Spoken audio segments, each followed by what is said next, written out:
But we all have something. You know, Jesus said, in this world you will have trouble. Well, you know, we all have our little area that it seems hopeless, right? But here's a great little teeny verse, Matthew 19:26. With God, all things are possible. Isn't that awesome? With God, all things are possible. And it's true. God is waiting to hear your prayer requests for the impossible. Because he doesn't want any puny, wimpy prayer requests. Because whip-de-doo. I mean, if that happens, you probably won't even notice because it was so minor. Or you will just think it happened naturally because this just happens all the time. But if you pray a bold prayer request, a huge prayer request for the impossible, then God's like, yes, now when I do this, they're going to notice and give me the credit, and he's going to be glorified, right, in that moment. So we're going to learn tonight about praying boldly, powerfully, no more puny, wimpy prayer requests. Have you ever prayed that kind of prayer like, and Lord, just bless so-and-so? What does that even mean exactly? Or just, here's my favorite. Here's my favorite. There's a snort in the back of the room. Here's my favorite prayer request for being wimpy. Be with Sally. Just be with Joe. What does that even mean? Would you notice an answer to that prayer? Not so much. Be with, you know, it's like, oh, okay. Let's start getting a bigger vision. We have a mighty, massive God, right, who can do anything. So we can approach the throne with faith that he can move mountains, that he can do the impossible. And here's the thing. You're the one that knows your husband the best. More than likely, you're the one that you probably know your children the best. You hopefully know your husband better than anyone. So who better to pray bold prayers for your husband than you? I mean, you might be the only one.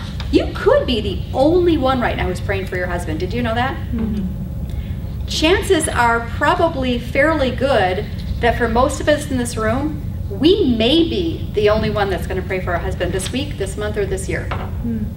Did you ever think about it that way? Mm-hmm. Now, maybe his mother is a believer. Maybe she's praying for him.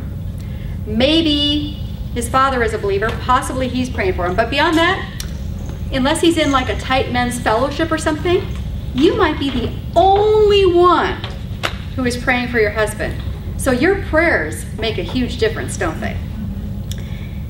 I love James 5. I'm going to refer to this a couple of different times tonight. James 5, 16 through 18, which says, the prayer of a righteous man, and we can say righteous woman too, the prayer of a righteous man is powerful and effective. Elijah was a man just like us. He prayed earnestly that it would not rain, and it did not rain on the land for 3.5 years.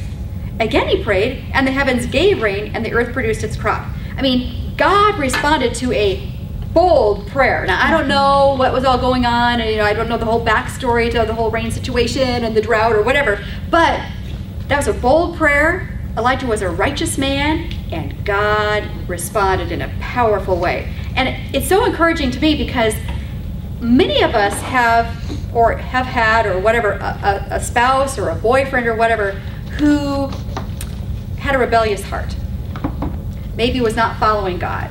Maybe was disrespectful toward us or engaged in disturbing behavior or had an addiction or whatever, and you're like, oh Lord, I know you can move mountains, and I know you can make it rain for 3.5 years and then not rain for 3.5 years, and I know you can do all that stuff, but can you really like change my husband's heart? Because what about the whole free will thing, right? I always got kind of caught up in well, God gave us free will, so there's really nothing I can do then to pray for my husband because he has free will.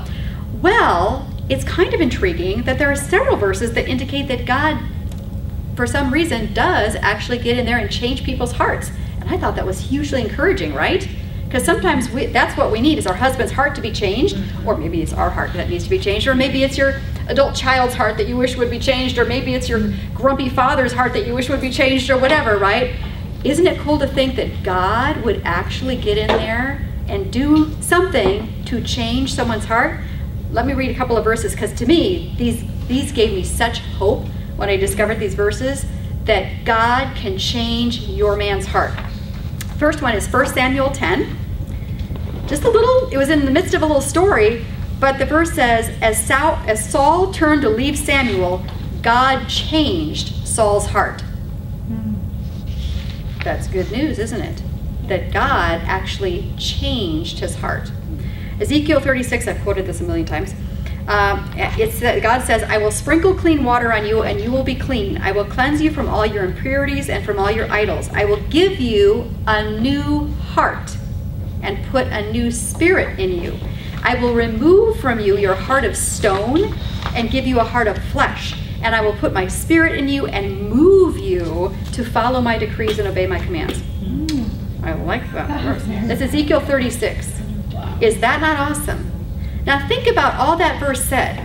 If your husband has had or does have a kind of a cold, hard heart toward God or toward you or toward your kids, that verse said that God can remove that hard heart of stone and replace it with a softened heart. Is that not awesome? And furthermore, he said he could put his spirit in you and move the person to follow his laws. Wow, that's awesome.